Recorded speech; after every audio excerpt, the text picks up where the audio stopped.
É o ano 313 da era cristã e acontece o famoso Edito de Milão, promulgado, assinado por Constantino.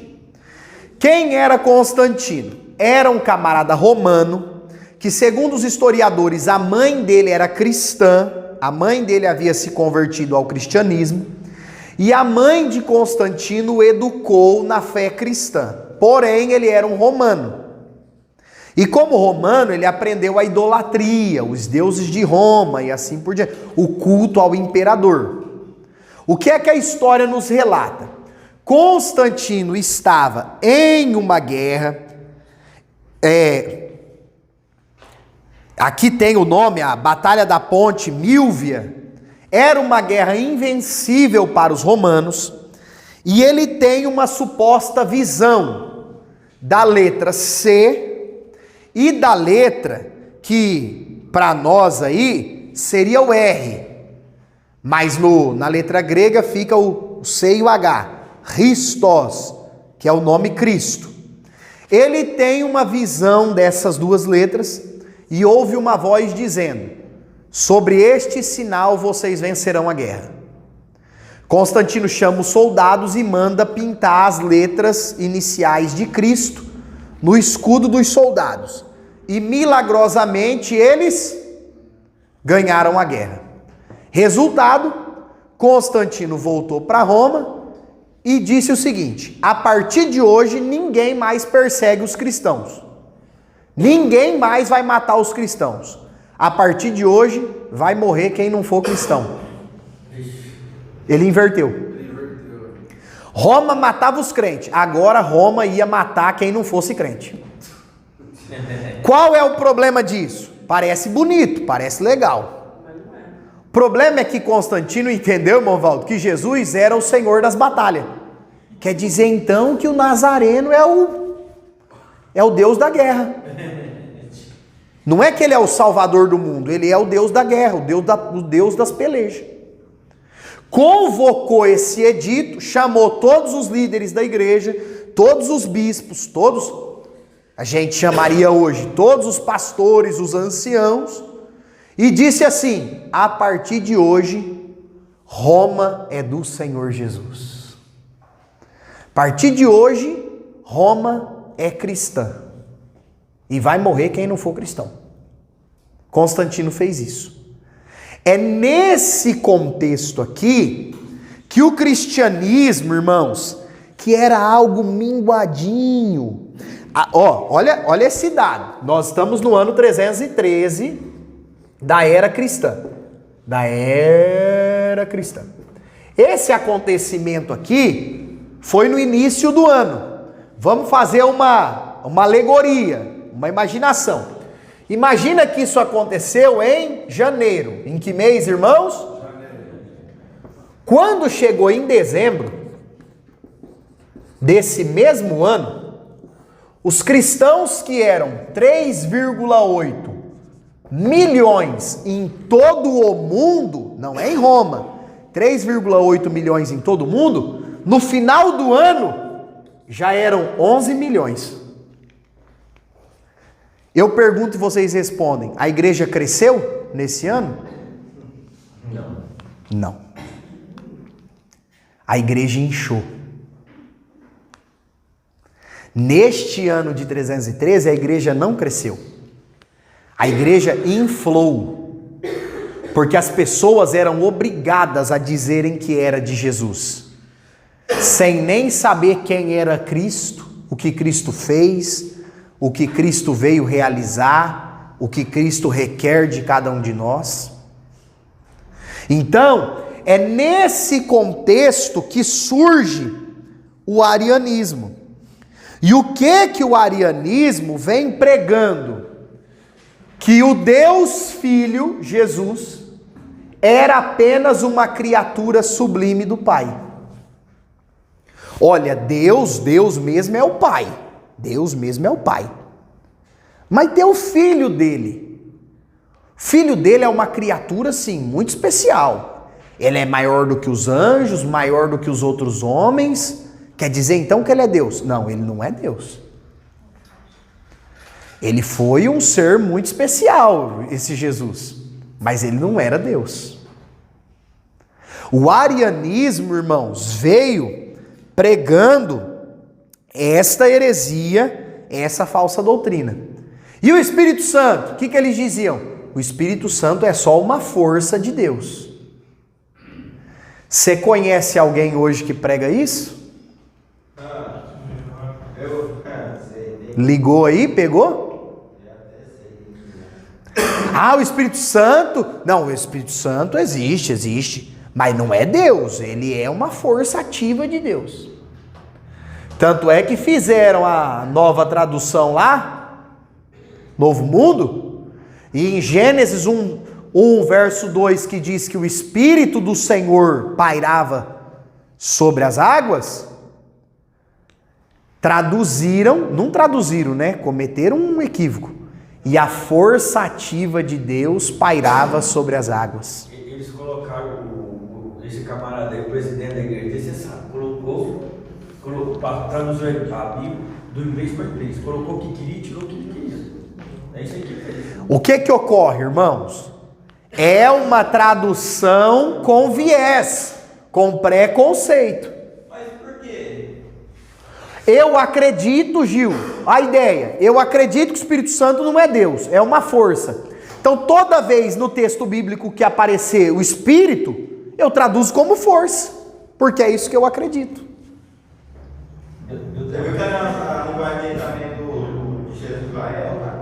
Irmãos, isto é uma heresia, porque contradiz as doutrinas bíblicas, sim ou não? É arianismo, sim ou não?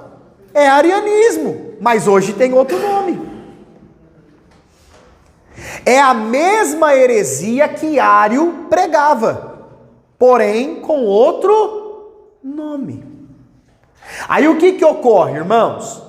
Eles convocaram esse concílio. Toda vez que aparecer a palavra concílio, é uma reunião dos líderes. Eles convocaram o famoso concílio de Nicéia. Em teologia, vocês vão ouvir muito esse termo. Concílio, o Edito de Milão, concílio de Nicéia, concílio de Calcedônia, que a gente vai falar daqui a pouco. O concílio de Nicéia, qual que era a bendita da discussão deles? Olha isso. No grego, na língua grega do Novo Testamento, quando fala de Cristo, tem essas duas expressões, ó. E só uma pitadinha de curiosidade para vocês.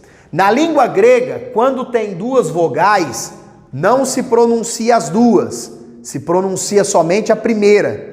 Então aqui, ó, não é homoousios, é homoousios, como se fosse um o só. Então tem essa regrinha lá, a título de curiosidade. Então, ó, palavra grega, homousios, ou a outra opção, homoiousios, homoiousios. Irmão Micael, o que muda isso? Homoousios traz a ideia de que a essência de Jesus, a essência do Deus Filho, é a mesma essência do Deus Pai.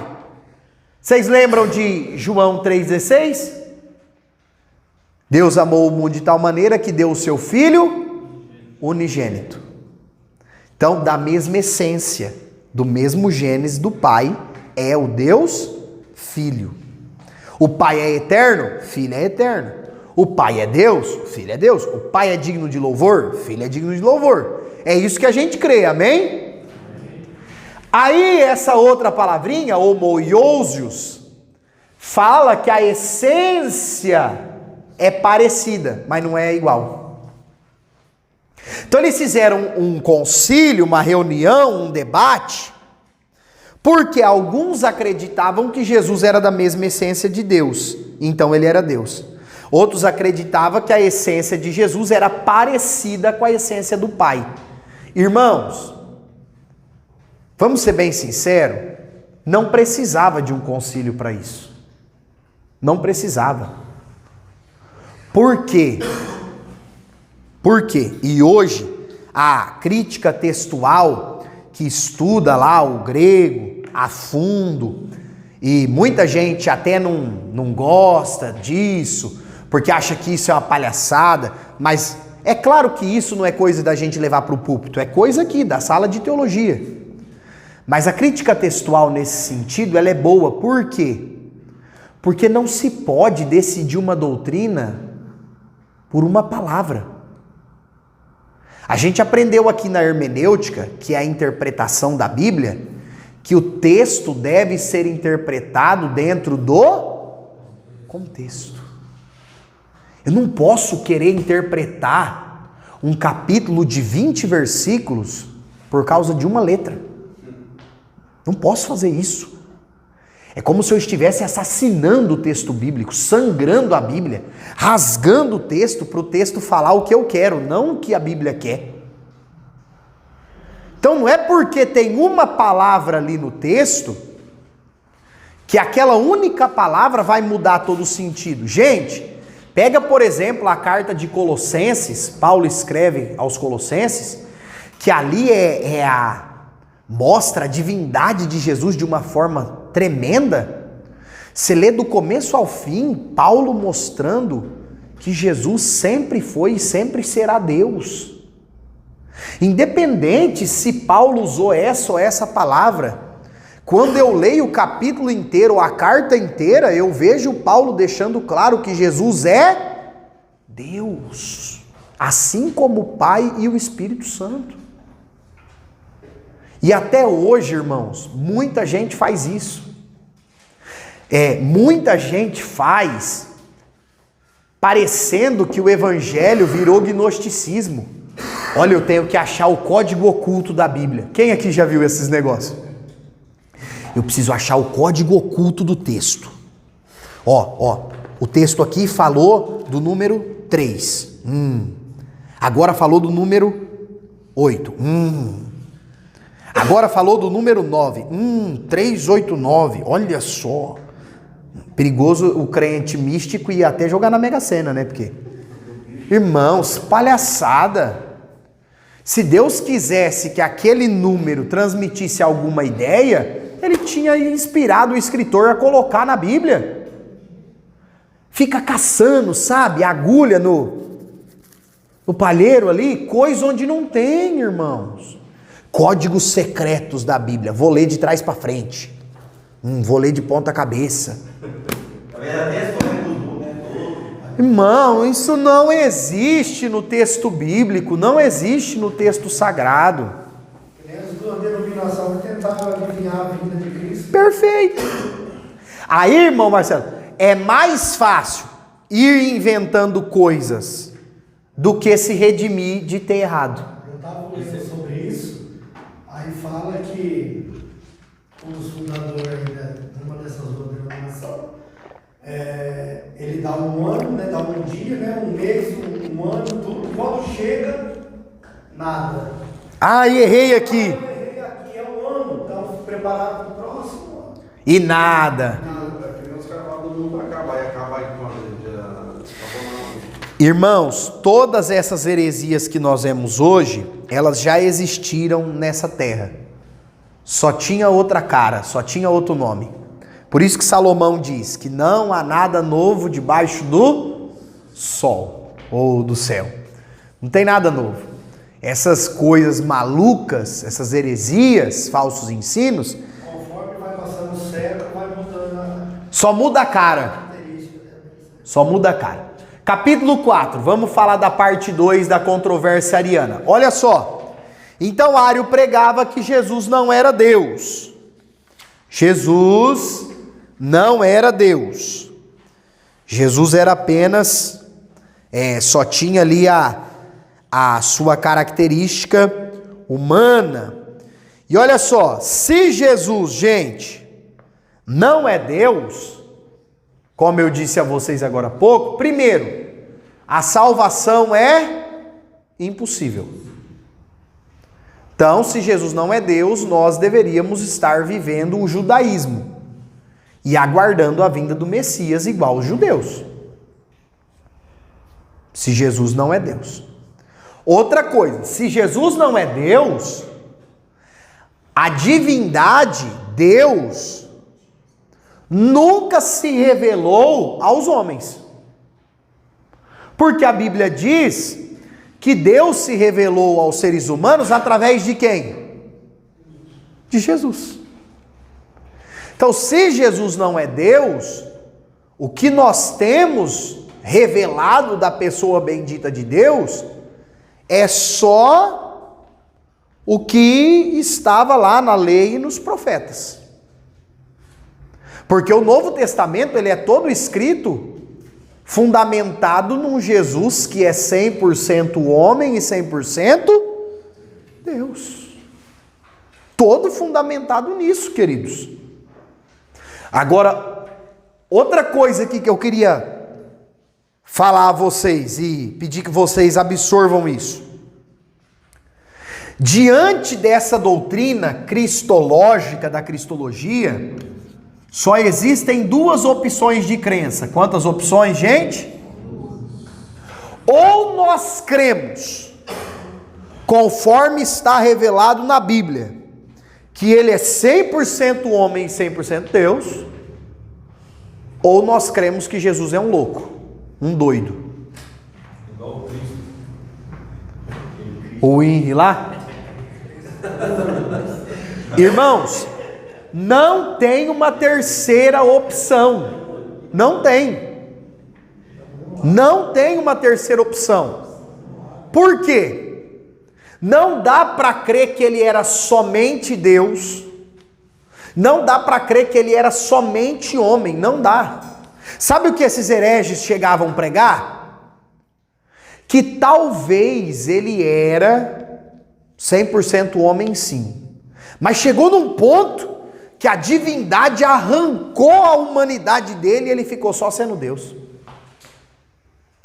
Irmãos, parece... Você já viu fazer malabarismo? Parece que pega as páginas da Bíblia assim e faz um malabares para poder dar certo de aparecer um negócio que não tem. Não tem como.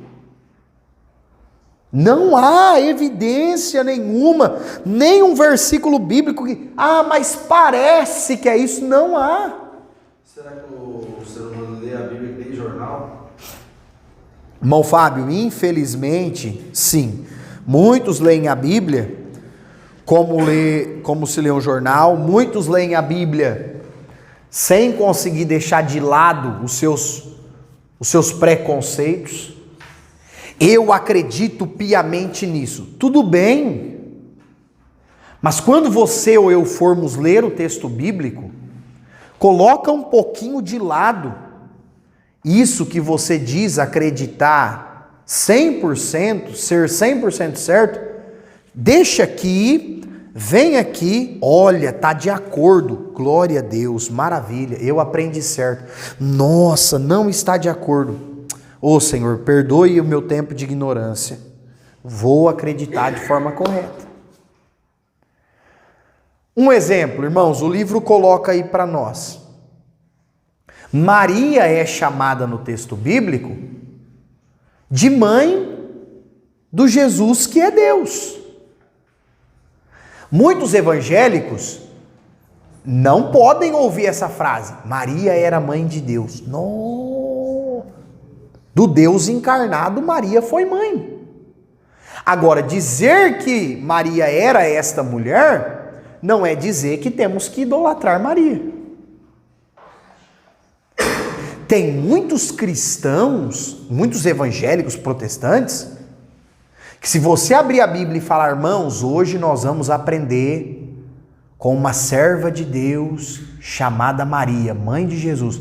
A pessoa, nossa, o pastor é um idólatra. Esse pregador é um idólatra. Não, irmão, ele não vai dizer que tem que adorar Maria, vai mostrar que Maria era uma mulher temente a Deus. Mas por que isso? Por causa dos preconceitos. É correto. Como homem, ele teve mãe e nunca teve pai. Como Deus, ele tem pai e nunca teve mãe. Então, a gente pensa Rogério, que é correto essa expressão. Mas o livro elucida isso para nós, não deixa de ser correto que como Deus, o Deus encarnado, Jesus também teve mãe. Como o Deus encarnado, ele teve mãe. Por quê? Porque o Espírito Santo gerou milagrosamente o Jesus 100% homem e 100% Deus no ventre dela. Tanto é que o que é que Isabel fala para Maria quando vai visitar? Veio me visitar a mãe do Salvador. Ela não diz veio me visitar só a mãe do meu sobrinho, do primo do João Batista, do Jesus homem. Não, ela levanta a divindade de Cristo. Veio me visitar a mãe do Deus encarnado. Então, queridos, agora, isso não significa que nós temos ou devemos prestar culto, oração, louvores a Maria, mãe de Jesus. Então, nós temos que compreender que a nossa leitura do texto bíblico, ela precisa ser sem viés. Ela precisa ser sem segunda intenção. Olha, eu vou ler a Bíblia só para comprovar aquilo que eu já acredito.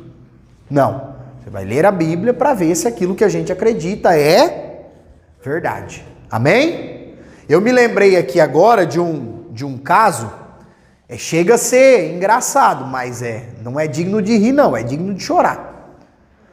Uma irmã estava indo nos cultos. E aí no final do culto ela disse assim: Deus confirmou que é para mim casar-me com outra mulher. Isso tem apoio bíblico, irmãos? O que será que ela orou para Deus confirmar isso? Eu imagino que a pessoa fez a seguinte oração: se eu chegar lá na igreja e o irmão que for dirigir o culto falar, cumprimenta a igreja com a paz do Senhor, está confirmado. Acho que ela deve ter orado assim. Ou então, olha Deus, se a pessoa que for pregar abrir a Bíblia, está confirmado. Sabe, irmãos? Qual é o nosso intercessor a Deus? Cristo. A Bíblia fala, né, irmão Valdo, que é Cristo Jesus, o único mediador entre Deus e os homens. O único intercessor, mediador, somente Cristo. Então, aí a função... Sim. Aí, o Espírito Santo entra aí, intercedendo, diz Romanos 8, nas nossas fraquezas. Mas quando nós vamos ao Pai em oração, o mediador é Cristo. O mediador aí é Cristo Jesus. Olha só, irmãos, no ano 379 aconteceu o Concílio de Constantinopla. Por quê? Porque a sede do Império Romano mudou de Roma para Constantinopla. Constantinopla vem do quê? Constantino. O imperador mudou. Aí aqui não é mais Constantino o imperador, é Teodósio I. Ele convocou os bispos arianos que acreditavam nessas heresias e mandou queimar os camaradas no fogo. Chamou lá na reunião, vem para a reunião, vem. Vocês aí que prega que Jesus não é Deus, somos nós. Agora vai reconhecer a nossa heresia, hein? Agora nós vamos ser aplaudidos. Pois bem, vocês estão excluídos da igreja e serão mortos na fogueira. O catolicismo passou a adotar essa conduta. Não estou dizendo que é certa, viu, irmãos? E não é louvável, não. Tinha que ter falado para eles se arrepender dos pecados. Se eles não quisessem se arrepender, excluído eles da comunhão e deixado eles. Não precisava queimar os camaradas, né? Até no período da Reforma Protestante, um grupo de evangélicos ficou famoso por mandar queimar as bruxas. Grupo de evangélicos ficaram famosos porque mandava queimar as mulheres que mexiam com misticismo. Não é esse o procedimento que a Bíblia nos manda. João e Tiago quis fazer isso, lembra? Jesus, não deixaram a gente pregar, pode mandar fogo? Não precisa. Se eles não querem a paz, se eles não querem o evangelho.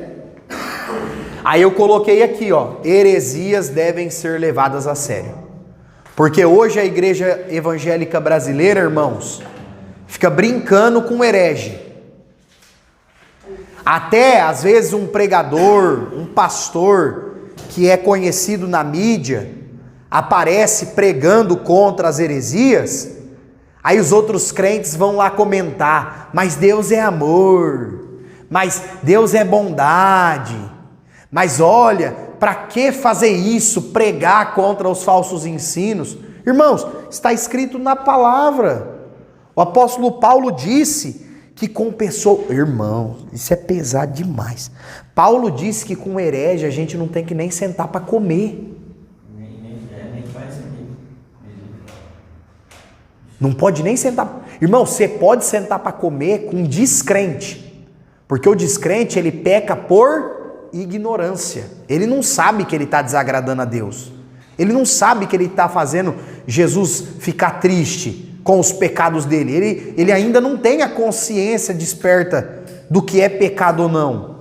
Agora, quando a pessoa conhece a verdade e vive pregando, ensinando e acreditando em heresias, o apóstolo Paulo falou para Tito, para Timóteo, nem se assente na mesa com esse tipo de gente. É muito sério. E hoje, por conta do ecumenismo, o discurso ecumênico, não, todas as religiões levam a Deus, todas as religiões devem se unir pelo bem do próximo.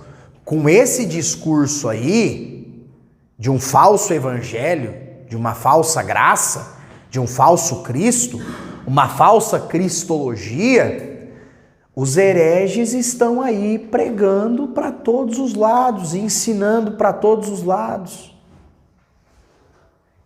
E esse assunto precisa ser levado a sério, porque a Bíblia leva isso muito a sério. João escreveu, se alguém nega que Jesus é Deus, ele é um anticristo. Os crentes ficam querendo saber quem que vai ser o homem do pecado, o anticristo principal, ignora isso. João escreveu lá na sua primeira carta, qualquer um que nega que Cristo é o Filho de Deus, este tem o espírito do anticristo. Gente, isso é muito sério. A Bíblia trata de procedência maligna. Perfeito. Capítulo 5, para a gente concluir a aula de hoje. Capítulo 5, a resolução calcedoniana. Por que esse nome, irmãos? Calcedoniana. Por causa do concílio, de Calcedônia. Calcedônia. Concílio que aconteceu na cidade de Calcedônia. Foi mais um das reuniões, das convocações dos líderes da igreja, nesse período aí dos pais da igreja que nós estamos comentando na aula de hoje. E aqui apareceram algumas outras heresias. Olha só, monofisismo. O que o monofisismo pregava? Mono vem de um. Então, eles pregavam que Jesus tinha uma única natureza, somente a natureza divina. Então, Jesus não tinha natureza humana, somente natureza divina, somente a natureza que procede de Deus. Um dos propagadores, conhecido como Apolinário, dizia o seguinte: não é que Jesus tem uma mente de ser humano, ele só parece que tem mente de ser humano. Só parece ter uma mente humana, ele não tem uma mente humana. Quando, irmãos, nós vemos textos bíblicos mostrando ações e reações e sentimentos de Jesus, próprio de quem tem uma mente humana, de um ser humano comum. Como ações como a tristeza, ele chorou, a alegria, ele sorriu, ele se alegrou, ele teve fome, ele teve sede. Essas reações que são geradas na mente humana, Jesus teve. Então, como que ele só parecia ter uma mente humana? Ele teve uma mente humana. Portanto, ele sentiu dor também. Perfeito? Se fosse só aparência, Gil, de mente humana, não tivesse uma mente humana real, como que ele sentiria dor? Depois teve outro, o Eutiques, que vai gerar aí a heresia do eutiquianismo, conforme o livro. Ele dizia, olha, Jesus foi homem sim, mas a humanidade dele foi anulada pela divindade.